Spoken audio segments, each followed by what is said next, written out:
11 से आज की जो है हम शुरू कर रहे हैं question. Find the coordinates of a point A where A B is the diameter of a circle. एक सर्कल है, उसका डायमीटर है ए बी, हुज सेंटर है इसका 2 और -3 एंड बी इज 1 एंड 4।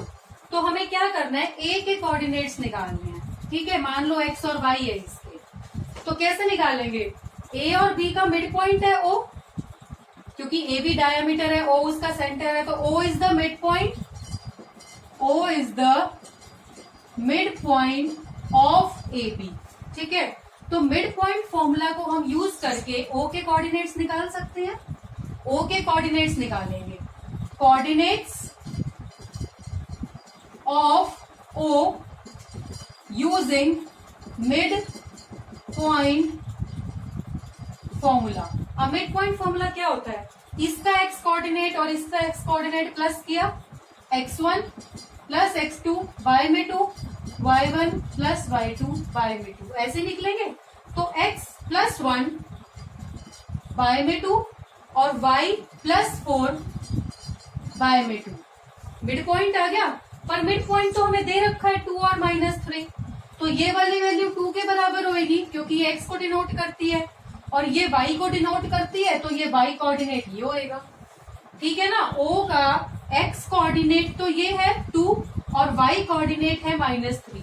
तो मैंने पहले O के कोऑर्डिनेट्स निकाले थे using mid point formula, x1 plus x2/2, x plus 1/2, y plus 4/2 और इक्वल टू में पुट कर दिया 2 और -3।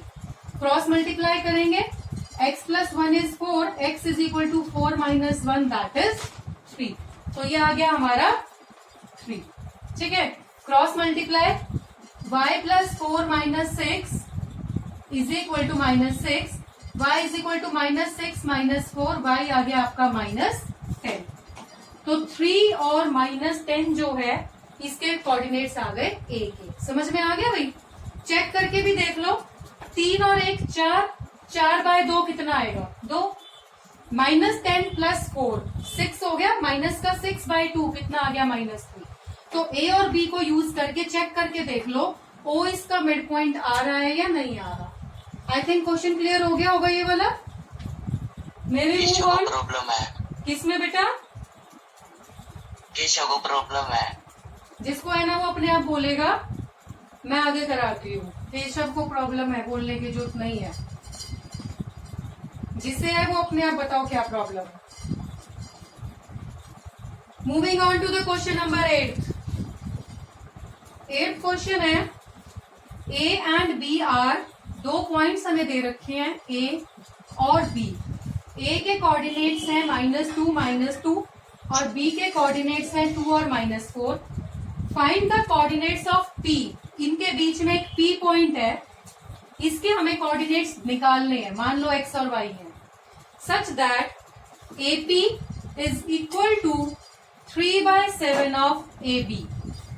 AP equal to 3/7 of AB. AB को अगर मैं नीचे लेके आती हूँ तो AP by AB is 3/7। अब इसको ध्यान से देखो, ये 3/7 है, ऐसे नहीं लिखना 3:7, क्योंकि हमें AP और PB का रेशो नहीं दे रखा, हमें दे रखा है AP और AB। ये AP है और ये AB है, ऐसे दिया हुआ है। अगर ये 3 है यहां से यहां तक, ठीक है, तो ये पूरा कितना है? 7। समझ में आ रहा है? AP अगर 3 है तो AB कितना है? 7। ये 3 है तो ये पूरा 7 है। तो आपको पता लग गया होगा ये कितना आ जाएगा, PB कितना आएगा। 7 में से 3 गए 4। ये समझ में आया बेटा? 3/7 डायरेक्टली नहीं लिखना, 3/7 इसका रेशो नहीं है। अगर ये 3 है, ये पूरा 7 है, हमें तो ये चाहिए ना AP और PB का रेशो। तो ये 3 है, ये 7 है, 7 में से 3 गए 4, तो AP रेशो PB कितना आ गया? 3/4। ये रेशो हमें यूज करना है इन आवर कैलकुलेशंस। अब जो हम कैलकुलेट करेंगे ना, सेक्शन फॉर्मूला जो हम लगाएंगे उसमें 3/4 लेंगे। समझ में आ गया? 3 और 7 से ये 3:4 कैसे आया? ठीक है, इसके बाद बहुत इजी है, जैसे आप करते हैं सेक्शन फॉर्मूला लगाएंगे सेक्शन फॉर्मूला 3 को मल्टीप्लाई 2 से, 4 को इधर -2 से, तो 3 इंटू 2, 4 इंटू -2 बाय में 3 + 4 is equal to x coordinate 3 into -4 plus 4 into -2 upon में 3 + 4, ये आ जाएगा इसका y कोऑर्डिनेट। ऐसे निकालते हैं सेक्शन फॉर्मूला से, तो 6 - 8/7 ये x आ गया, -2/7 तो आ गया x कोऑर्डिनेट, यहां से -12 - 8 and 7 -20/7 आ गया y कोऑर्डिनेट। समझ में आ गया भाई? This is the answer of x and y। Starting से बता रही हूँ क्या दिया हुआ था, हमें दिया हुआ था AP is 3/7 of AB। AB को मैं नीचे ले आई तो AP/AB हो गया 3/7। अब इस डायग्राम को देखते हैं, AP 3 है, मतलब A से P तक इतना पोर्शन 3 है, AB 7 है, पूरा 7 है। हमें रेशो किसका चाहिए होता है? AP और PB का। अब अगर पूरा 7 है, ये 3 है, तो 7 में से 3 गए 4, इतना हिस्सा 4 आ गया, ठीक है। तो रेशो क्या आ गया? 3:4। अब 3:4 आने के बाद आपको सेक्शन फॉर्मूला यूज करना है और x और y आ जाएगा। समझ में आ गया भाई? May we continue to the 9th question. 9th question पे चलते हैं।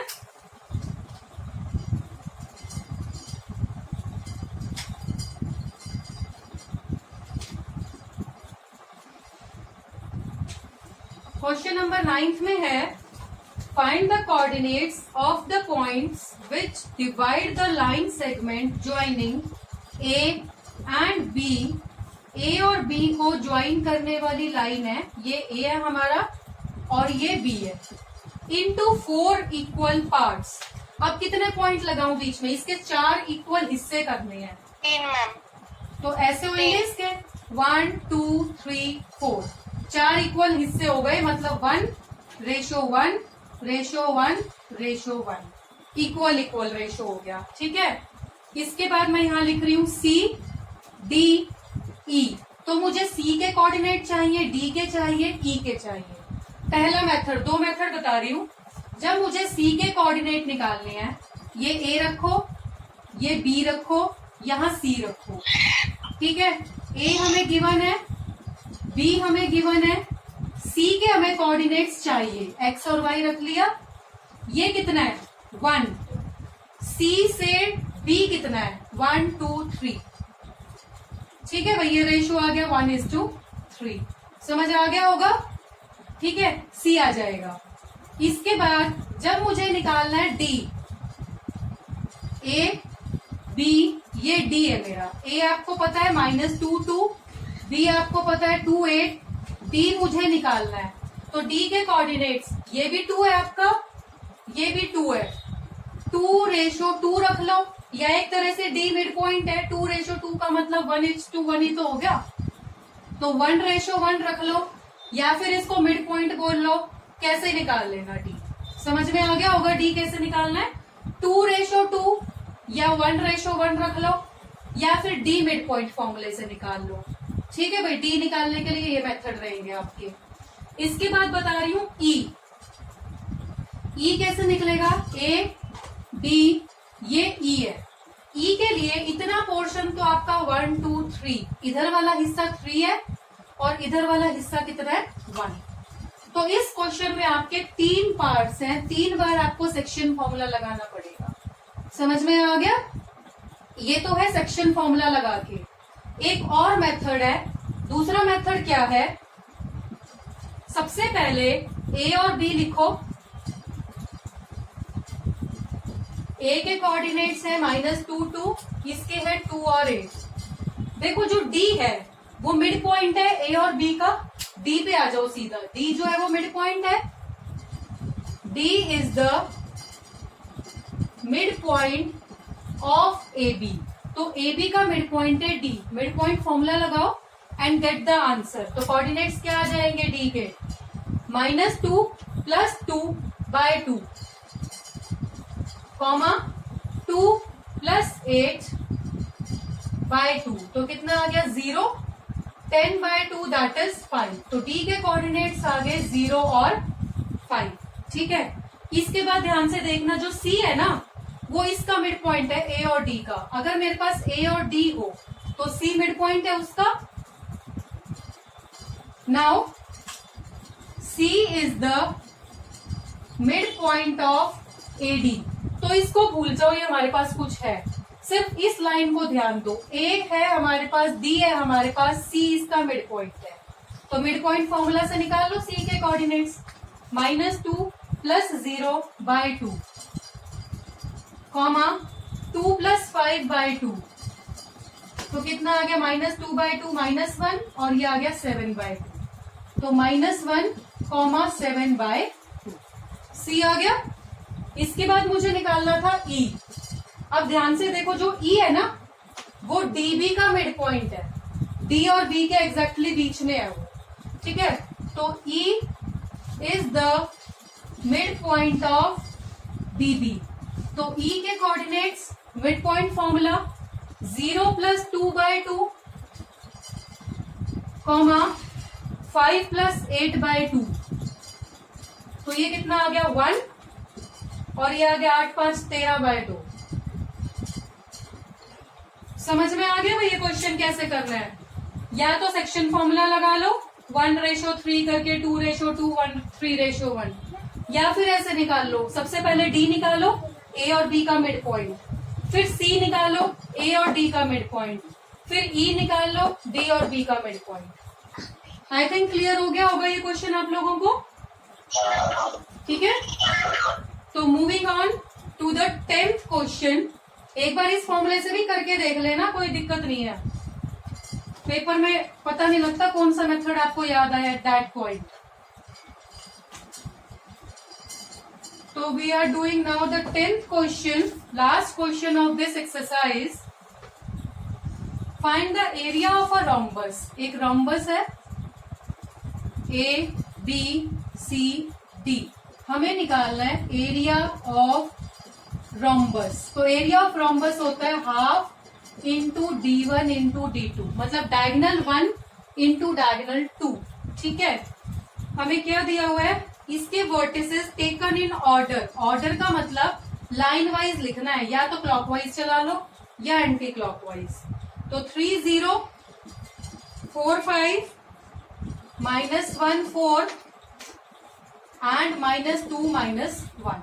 ठीक है, ये इसके वर्टिसेस दिए हुए हैं। तो हम ये फॉर्मूला यूज करेंगे D1 इंटू D2 का। D1 क्या है, AC। अगर मुझे AC की लेंथ पता हो तो वो D1 आ जाएगा। डायगोनल 1 है आपका AC। और AC कैसे निकालते हैं, बाय यूजिंग डिस्टेंस फॉर्मूला।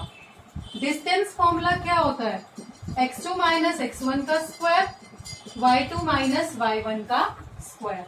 ये x1 y1 और ये x2 y2। ठीक है, -1 -3 का स्क्वायर प्लस 4 - 0 का स्क्वायर। ये हो गया आपका 4 16 16 32। ठीक है, तो ये आ जाएगा आपका 4√2। सिमिलरली सेकेंड डायगोनल निकालते हैं बी और डी। तो ये भी ऐसे ही निकलेगा यूजिंग डिस्टेंस फॉर्मूला।